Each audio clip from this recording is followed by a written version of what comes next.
우리는 오늘 다윗의 삶을 통하여 우리 안에 있는 이 암덩어리보다도 더 무서운 이 옛사람이 얼마나 무서운가 하는 것을 여러분들이 깨달아야 됩니다. 우리 믿는 사람들은 대체로 다윗이라고 하면은 정말로 믿음이 좋은 사람이다, 우리가 본받아야 할 그런 사람이라고 생각합니다. 그런데 여러분, 그 이면에 다윗에게도 엄청난 고난이 있었다는 것을 여러분들이 깨달으셔야 됩니다. 왜 그러느냐? 다윗은 그렇게 믿음이 좋았지만은 자기 속에 있는 암덩어리, 옛사람을 보지 못했던 것입니다. 여러분, 다윗에게는 어떤 문제가 있었느냐? 다윗은 그때 아내가 6명이었습니다. 여러분, 아무도 없이 혼자 사는 것이 아니라 아내가 6명이 있었음에도 불구하고 다윗의 마음속에는 여자를 보면은 그 여자를 탐하여 자신의 아내를 삼고 싶어하는 욕심으로 가득 찼던 것입니다. 다윗은 자기 속에 있는 그 욕심을 발견하지 못했던 것입니다. 그러다가 우연히 우리아의 아내 밧세바가 목욕하는 장면을 왕궁에서 보게 됩니다. 그때 자기 속에 무서운 충동을 느끼게 되는데, 그 밧세바가 목욕하는 그 장면을 보자마자 보암직하고 먹음직하고 지혜롭게 할 만큼 탐스러운 여인으로 변화가 되어서 자기 속에 끓어오르는 그 성욕을 결국 극복하지 못하여 하나님 앞에 범죄를 하고 말았던 것입니다. 다윗은 이 일로 인하여 어떤 일을 경험하게 되느냐 하면은, 다윗은 아내가 6명이 있었기 때문에 자녀들도 6명이었습니다. 자, 그 중에서 제일 큰 아들이 누구냐 하면 암논입니다. 암논이라고 하는 큰 아들이 있었는데, 그 암논이라고 하는 큰 아들이 자신의 이복 여동생 다말을 사랑하게 되었습니다. 그래서 그 암논이 다말을 사랑하여 강제로 강간을 하게 됩니다. 자, 그러면은 암논은 그 책임에 의하여 자기 여동생을 평생 부인으로 맞이하여 데리고 살아야 됩니다. 그런데 암논은 자기 여동생 다말을 겁탈하고 난 다음부터 마음이 변하기 시작합니다. 자기 여동생을 버려버렸습니다. 그러자 그 소식을 누가 듣게 되었느냐? 다말의 친오빠 압살롬이 듣게 됩니다. 압살롬은 자신의 아버지 다윗이 자기 여동생 다말을 겁탈하는 그 사실을 보고도 아무런 책망을 하지 않는 아버지 다윗을 보고 개탄을 하기 시작한 것입니다. 여러분 생각해 보십시오. 왜 아버지 다윗이 암논이 그렇게 못된 짓을 했음에도 불구하고 아무 말도 하지 못했을까요? 그 이유는 바로 뭐냐? 다윗에게도 무엇이 있었습니까? 바로 우리아의 아내 밧세바를 간음하는 그 죄가 있기 때문에 자기 아들의 그 행위 앞에 아무 소리도 하지 못했던 것입니다. 그러자 압살롬은 자기 아버지 다윗의 그러한 행위를 보고 도저히 견디지를 못하여 바로 자기 형 암놈을 바로 죽게 만들어 버립니다. 다윗은 자신의 행위로 말미암아 자기의 큰아들이 죽음에 이르게 되고, 또 압살롬은 도망가요. 이제 다윗의 왕위를 이제 반역으로 빼앗을 궁리를 하게 되었던 것입니다. 압살롬은 아버지 다윗의 왕위를 어떻게 빼앗을까 연구하다가 결국은 뭐냐? 반란을 일으키게 됩니다, 여러분. 반란을 일으킨 다음에 압살롬은 다윗이 데리고 있었던 후궁 10명을 모든 백성들이 다 보는 앞에서 바로 급탈을 하게 됩니다, 여러분. 여러분 한번 생각해 보십시오. 다윗은 다른 사람도 아닌 자기 아들이 자기 왕위를 반역을 했을 뿐만 아니라 자기가 데리고 살던 후궁 10사람이 자기 아들의 손에 의하여 급탈되는 그런 행위를 볼 때에 얼마나 고통스러웠을까요, 여러분? 아마 보통 사람 같았으면은 틀림없이 너무 부끄러워서 자살을 했을 것입니다. 그러나 다윗은 자살을 하지 않고 그 고통 가운데에서도 어떻게 이 어려움을 지혜롭게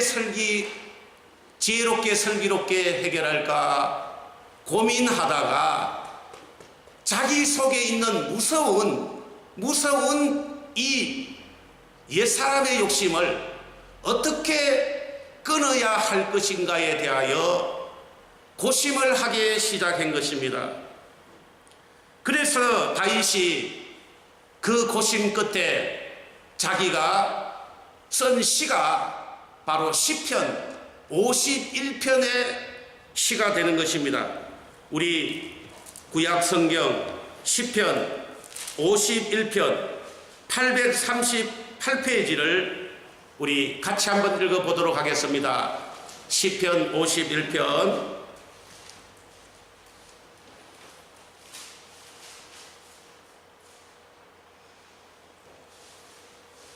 하나님이여 주의 인자를 따라 내게 은혜를 베푸시며 주의 많은 긍휼을 따라 내 죄악을 지워주소서.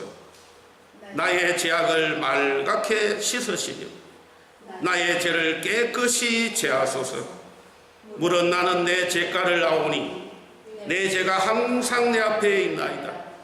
내가 주께만 범죄하여 주의 목전에서 악을 행하여 싸우니 주께서 말씀하실 때에 어로시다 하고 주께서 심판하실 때에 순전하시다 하리이다. 내가 죄악 중에서 출생하였으며 어머니가 죄 중에서 나를 잉태하였나이다. 보소서 주께서는 중심이 진실함을 원하시오니 내게 지혜를 엄밀히 가르치시리다. 우슬초로 나를 정결하게 하소서. 내가 정하리이다. 나의 죄를 씻어 주소서. 내가 눈보다 희리이다. 다윗은 자신의 마음속에 자신의 의지와 자신의 노력과 자신의 결심을 가지고 도저히 통제할 수 없는 무서운 제약이 있음을 깨닫게 되었습니다. 그래서 자신이 환경만 주어지면은, 여건만 주어지면은 언제든지 죄를 지을 수밖에 없는 연약한 인생이라는 것을 다윗은 깨닫게 된 것입니다. 바로 이것은 바로 무엇을 말해주고 있느냐? 바로 자신의 그 죄를 대속할 수 있는 대속주 예수 그리스도의 보혈의 공로를 의지해야 한다는 것을 그는 깨닫게 된 것입니다. 그래서 이사야 1장 18절에 여호와께서 말씀하시되 오라 우리가 서로 변론하자.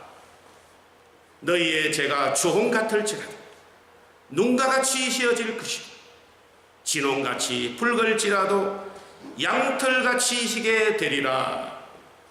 너희가 즐겨 순종하면 땅의 아름다운 소산을 먹을 것이요 너희가 거절하여 배반하면 칼에 삼켜지리라. 여호와의 입의 말씀이니라. 이렇게 말씀하셨는데 바로 자신은 범죄할 수밖에 없는 연약한 인생인데 바로 자기를 구원해 줄 대속자 예수 그리스도의 보혈의 공로가 있어야 한다고 하는 사실을 깨닫게 된 것입니다. 우리 사랑하는 성도 여러분, 여러분들은 어떻습니까? 여러분들 마음속에는 어떠한 죄가 여러분들 마음속에 있습니까? 여러분들도 환경이 주어지면 어떠한 죄를 가장 잘 지을 수가 있습니까? 우리는 다윗의 삶을 통하여 우리 자신을 돌아보아야 합니다.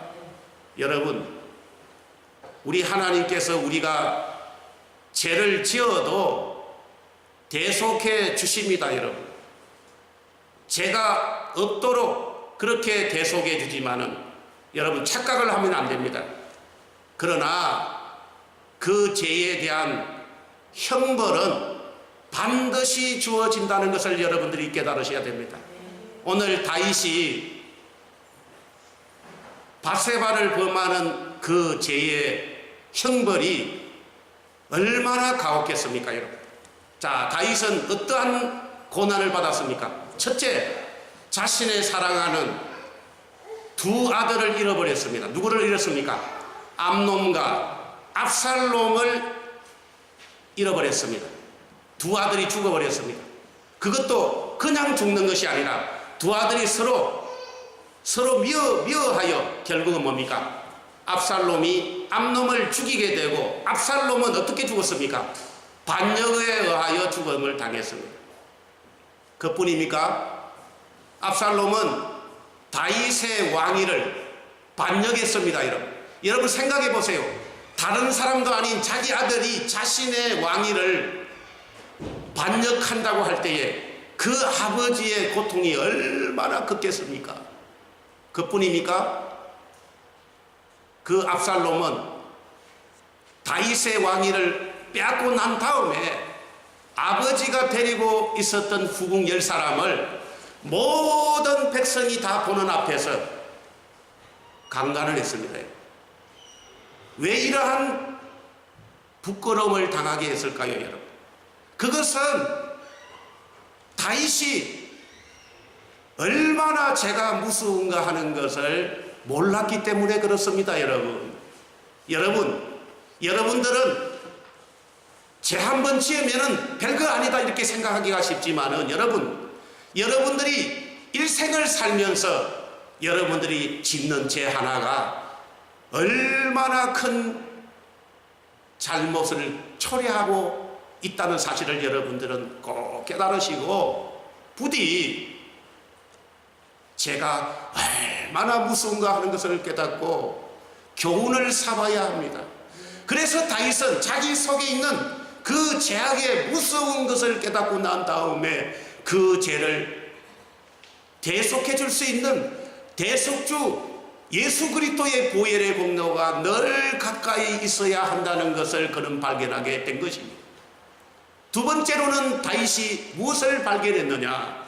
자, 오늘 시편 51편 10절에 같이 한번 읽어보겠습니다. 10절. 하나님이여 내 속에 정한 마음을 창조하시고 내 안에 정직한 영을 새롭게 하소서.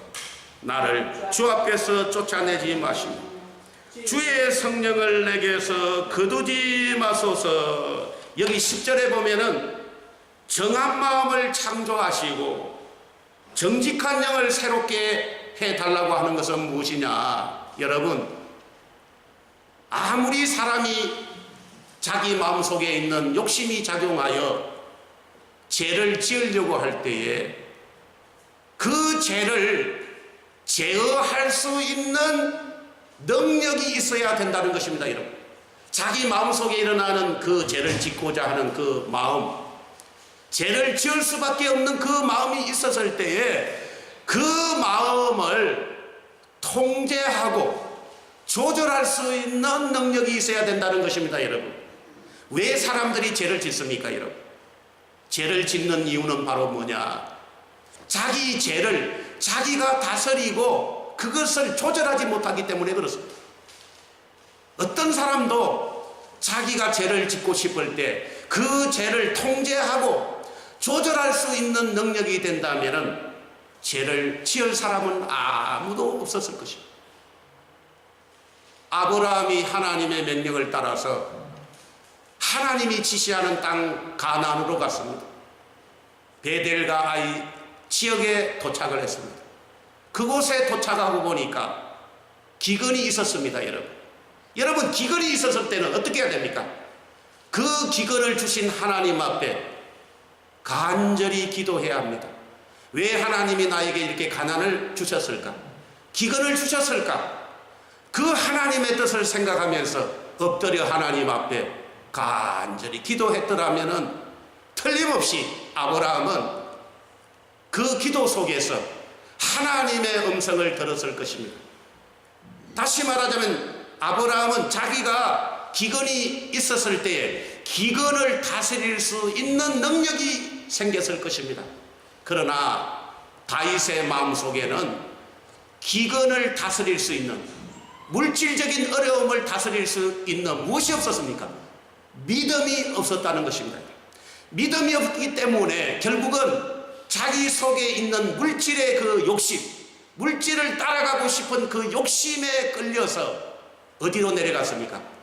애굽으로 내려가게 되었다는 것입니다.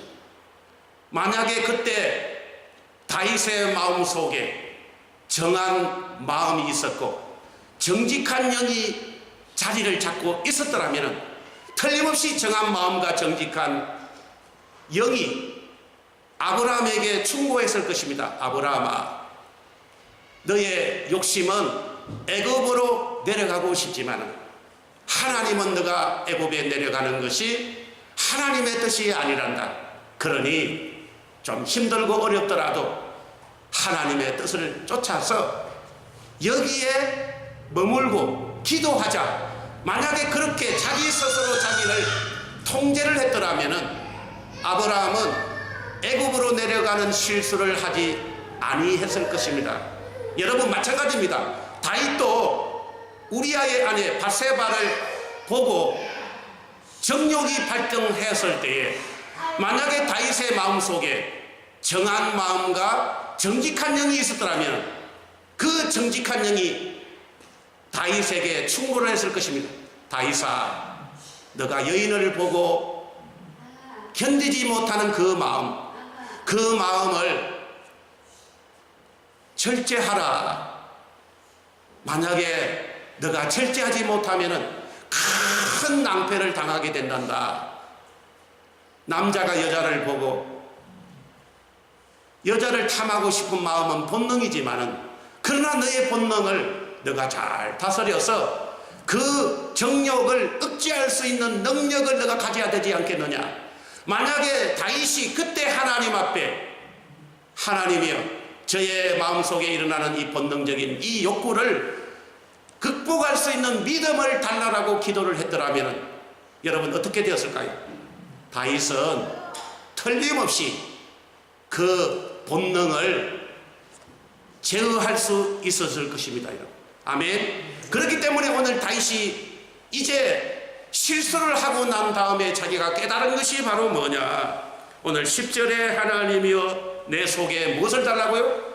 정한 마음을 창조하시고 내 안에 정직한 영을 새롭게 해달라고 하는 간절한 기도를 하게 되었다는 것입니다. 이것이 바로 뭐냐? 자기 속에 정한 마음이 자리를 잡고 있고 자기 속에 정직한 영이 자리를 잡고 있으면은 그 정한 마음과 정직한 영이 자기가 죄를 지으려고 할 때 죄를 짓지 않게 할 것이고 죄를 통제할 수 있는 능력이 생기는 것입니다, 여러분. 아멘. 우리 신약 시대에 예수님의 제자 세 사람이 있었습니다. 요한과 야고보와 베드로입니다, 여러분. 베드로와 야고보와 요한 세 사람은 항상 예수님이 기도할 때 따라다녔습니다. 변화산 기도할 때도 이 세 사람은 따라다녔습니다. 그리고 겟세마네 동산, 마지막 예수님께서 십자가에 못 박히기 전에 겟세마네 동산에 가실 때에도 베드로, 야고보, 요한 세 사람은 같이 따라다녔습니다. 여러분, 그때 이 세 사람은 예수님이 기도할 때 무엇했는지 압니까, 여러분? 잠잤습니다, 여러분. 예수님은 열심히 기도하고 있는데 이 세 사람은 뭐 했다고요? 잠을 잤다, 이 말입니다, 여러분. 그게 무슨 말입니까? 예수님이 기도할 때에 이 사람들도 예수님 따라서 뭘 해야 됩니까? 기도를 해야 되는데 예수님은 기도하는데 자기는 뭐 했다고? 세 사람이 잠을 잤다, 이겁니다, 여러분. 여러분, 왜 기도해야 되는지 압니까? 여러분, 왜 기도해야 되느냐? 여러분들이 기도를 안 하면은 여러분들의 일평생 믿음 생활이 다 헛것이 됩니다. 왜 그런지 압니까?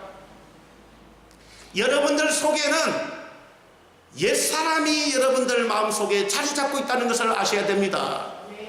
이 옛사람이 여러분들을 항상 여러분들을 욕심으로 이끌고 다닙니다. 그렇기 때문에 그 욕심을 제어할 수 있는 유일한 수단이 뭐라고요? 기도입니다, 여러분. 어렵지만 힘들지만은 기도해야 합니다, 여러분. 여러분들 가운데서 기도할 때에 5분도 기도하지 못한 사람, 어떤 사람은 기도하라면 5분도 못하고 5분도 못 앉아 있습니다. 어떤 사람은 10분도 못 앉아 있어요. 여러분, 10분도 기도를 못하는 사람이 어떻게 자기 속에 있는 옛사람을 억제할 수 있겠습니까, 여러분? 불가능합니다, 여러분. 아멘. 아무리 교회를 오래 다니고 신앙생활을 오래 하고 예수를 오랫동안 믿어도 여러분들이 스스로 내가 하루에 10분도 나는 기도를 못한다 하면 그 사람은 미안합니다마는 자기 속에 있는 옛사람, 자기 욕심을 절대 제어할 수가 없습니다. 그렇기 때문에 오늘 다윗이 얼마나 믿음이 좋았던 사람입니까, 여러분? 생각해 보세요. 다윗이 얼마나 하나님을 사랑했던 사람입니까? 그렇지만은 다윗은 자기 안에 그렇게 자기가 이길 수 없는 옛사람이 자리 잡고 있다는 사실을 깨닫지를 못했어요. 그 이유가 뭘까요? 다윗은 그동안 국사를 돌보느라고, 나라 일을 돌보느라고, 그리고 여러 가지 일을 하느라고 무엇을 소홀히 했습니까? 기도를 소홀히 했다는 것입니다. 여러분들이 아무리 돈을 많이 벌고 아무리 이 세상에서 성공한다 할지라도 여러분, 가장 중요한 것이 뭔지 압니까? 하나님 앞에 하루에 최소한 1시간 정도는 기도해야 됩니다. 1시간 정도. 왜 그러느냐? 짧은 10분의 기도를 통해서는 절대 우리 속에 있는 옛사람을 이길 수가 없습니다.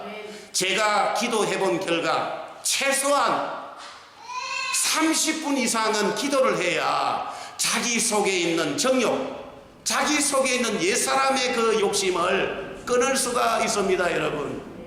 그렇기 때문에 기도하기가 어려운 사람들, 기도가 안 되는 사람, 어떤 사람은 기도하라면 10분도 못 앉아 있어요. 엉덩이가 덜썩덜썩해요. 왔다 갔다 왔다 갔다 왔다 갔다. 여러분, 그 사람은 불행한 사람입니다. 여러분, 인생이라고 하는 것은 기도를 얼마나 많이 했느냐에 따라서 그 사람의 인생이 결정됩니다, 여러분. 여러분들이 아무리 대단하고 아무리 왕성해도 여러분들이 때가 되면은 여러분들의 육체로 육체로 살아갈 수 없는 시대가 옵니다. 여러분, 여러분들의 다리는 노쇠해지고 여러분들의 모든 육체는 다 세자해집니다. 여러분, 그때는 여러분들이 돌아다니려고 해도 돌아다닐 수 없는 그런 시대를 만나게 됩니다. 여러분 그때 무엇 하렵니까? 그때 무엇 하렵니까? 그때 무엇 하렵니까? 그때 할 일은 바로 뭐냐? 하나님 앞에 기도하는 것밖에 없어요. 그렇기 때문에 기도는 젊을 때부터 연습을 해야 됩니다. 젊을 때부터. 나이가 드셔서 나이가 들어도 기도를 하지 못하는 사람, 나이가 들음에도 불구하고 기도를 하지 못하는 사람은 나중에 후회하게 됩니다. 하나님 나라가 가까우면 가까울수록 필요한 것이 뭐라고요? 기도입니다. 그렇기 때문에 기도라고 하는 것은 단순히 기도하는 것이 아니라 하나님 앞에 앞으로 하나님 나라를 갈 준비를 하는 것이 뭐라고요? 기도입니다. 기도밖에 없습니다. 기도의 사람은 하나님께서 도와주셔서 비록 그 사람의 몸이 노쇠하고 쇠약해져도 그 사람의 기도를 통해서 그 사람의 옛사람이 보다 뽑아지는 역사가 일어나게 되고 그 사람이 하늘나라를 갈 때 하늘나라를 손쉽게 기쁜 마음으로 단마음으로 갈 수 있도록 그렇게 도와주는 역사가 무엇입니까? 바로 기도라는 사실을 여러분들이 깨달으셔야 됩니다. 저는 나이가 많으신 어르신들, 70이 넘은 분들, 80이 넘으신 분들, 기도하지 않는 분들을 저는 종종 만납니다. 기도하지 않는 사람들은 다 인생이 다 허무하다고 느낍니다. 여러분, 그렇기 때문에 우리 인생의 최종 목표는 바로 뭐냐? 하나님 앞에 간절히 기도하여 자기 속에 무엇을 만들어야 됩니까? 정한 마음과 정직한 영을 창조하도록 해야 하는, 이것이 바로 뭐라고요? 우리가 해야 할 일이다. 그리고 마지막으로 우리가 해야 될 일이 바로 뭔지 압니까? 우리가 해야 할 일은 기도를 하되 그냥 근성으로 기도를 하지 말고 성령이 충만하게 우리 마음을 적실 때까지 기도해야 된다는 것입니다. 여러분, 마태복음 7장 7절에서 11절에 구하라 그리하면 너에게 주실 것이요 찾으라 그리하면 찾아낼 것이요 문을 두드리라 그리하면 너에게 열릴 것이니 구하는 이마다 받을 것이요 찾는 이는 찾아낼 것이요 두드리는 이에게는 열릴 것이니라. 너희 중에 누가 아들이 떡을 달라 하는데 돌을 주며 생선을 달라 하는데 뱀을 줄 사람이 있겠느냐? 너희가 악한 자라도 좋은 것으로 자식에게 줄 줄 알거든. 하물며 하늘에 계신 너희 아버지께서 구하는 자에게 좋은 것으로 주시지 않겠느냐? 여기 좋은 것이라고 하는 것은 무엇을 말합니까? 성령을 말합니다. 여러분, 성령. 여러분들이 기도를 할 때에 기도를 하다 보면은 어느 날 나도 모르게 성령이 여러분들의 마음에 적시게 됩니다. 여러분, 그 성령이 여러분들이 기도하는 것이 얼마나 가치 있고 보람된 것인가 하는 것을 바로 깨닫게 하는 것입니다. 그러므로 기도를 하되 근성으로 하지 말고 제발 5분 만에 기도하고 일어서지 말고 10분만 하고 일어서지 말고 제가 여러분들에게 부탁하는 것은 최소한 30분은 해야 됩니다. 아무리 못해도 기도하고 난 다음에 몇 분? 30분은 해야 됩니다. 여러분, 집에서 연습해 보십시오. 시계를 갖다 놓고 여러분들이 시계 앞에서 30분 동안 한번 기도해 보십시오. 여러분, 그런 연습을 하루에 꼭 한 번씩 연습해 보십시오. 자꾸만 여러분들이 처음에는 안 되지만은 자꾸 하다 보면은 나중에는 어떻게 되느냐? 숙달이 됩니다. 여러분, 그렇기 때문에 우리 사람이라고 하는 것은 습관 들이기 나름입니다. 아무리 기도를 하지 못하는 사람도 이를 악물고 30분간 기도를 하게 되면은 처음에는 잘 안 됩니다. 처음에는 잘 안 되지만은 자꾸 하다 보면은 어떻게 돼요? 숙달이 되고 익숙해서 이제 기도가 쉬워집니다. 여러분, 그러면은 그 사람은 어떻게 되느냐? 하나님께서 그 사람에게 성령을 내려주십니다. 아멘. 만약에 다윗이 자기 속에 있는 이 무서운 옛사람의 유혹이 있었을 때에 여러분 생각해 보세요. 다윗의 마음 속에 성령 충만한 마음이 있었더라면 그러한 범죄를 했을까요? 안 했을까요? 절대 안 하게 됩니다. 여러분, 성령 충만하면은, 성령 충만한 사람은 죄를 지으려고 해도 죄를 짓지 못하게 통제하는 작용을 하게 된 것입니다. 그렇기 때문에 우리 사랑하는 성도 여러분, 모세도 자기 혈기를 다스리지 못했어요. 분노를 다스리지 못했어요. 모세가 얼마나 성질이 급했든지 그 분노를 참지 못하고 사람을 뭐 했습니까? 때려 죽였습니다. 때려 죽여버렸어요. 모세가 몇 살 때에? 40세에. 모세가 그 40대에 혈기를 다스리지 못했는데 그 혈기를 다스리는데 걸린 시간이 몇 년입니까? 40년. 40년 동안 하나님께서 연단을 시켰습니다. 그래서 모세가 80세가 됐을 때 비로소 하나님이 모세를 붙잡고 일하셨습니다. 그만큼 자기 혈기를 자기가 다스리기가 어렵다는 것입니다. 이것이 바로 뭡니까? 우리의 연약함입니다. 그러므로 우리 사랑하는 성도 여러분, 여러분들은 오늘 하나님의 말씀을 듣고 다윗의 범죄와 실수를 남의 이야기로 들으면 안 됩니다. 여러분, 다윗의 범죄가 마치 남의 이야기다, 나하고는 전혀 상관없는 일이라 이렇게 생각하지 마시고, 나도 그럴 수 있는 사람이다, 나도 그런 환경이 주어지면 나도 역시 다윗과 같이 범죄할 수밖에 없는 연약한 인생이라는 것을 깨닫고 다윗이 하나님 앞에 나와서 자기 속에 있는 죄를 발견하고 대속자를 의지해야 한다는 것을 깨닫게 되었고, 나에게 하나님이여 정한 마음, 정직한 영을 저에게 달라고 기도했고, 그리고 성령 충만함을 구했습니다. 다윗은 소를 잃고 예한간을 고쳤습니다. 여러분, 소를 잃고 예한간을 고쳤어요. 우리는 소를 잃기 전에 우리는 조심합시다. 그래서 하나님이 주시는 충만한 은혜를 누리면서 하나님이 얼마든지 우리를 축복하여 하나님의 영광을 드러낼 수 있는 그런 복된 저희들이 되시기를 주님의 이름으로 축복합니다. 우리 찬송가 606장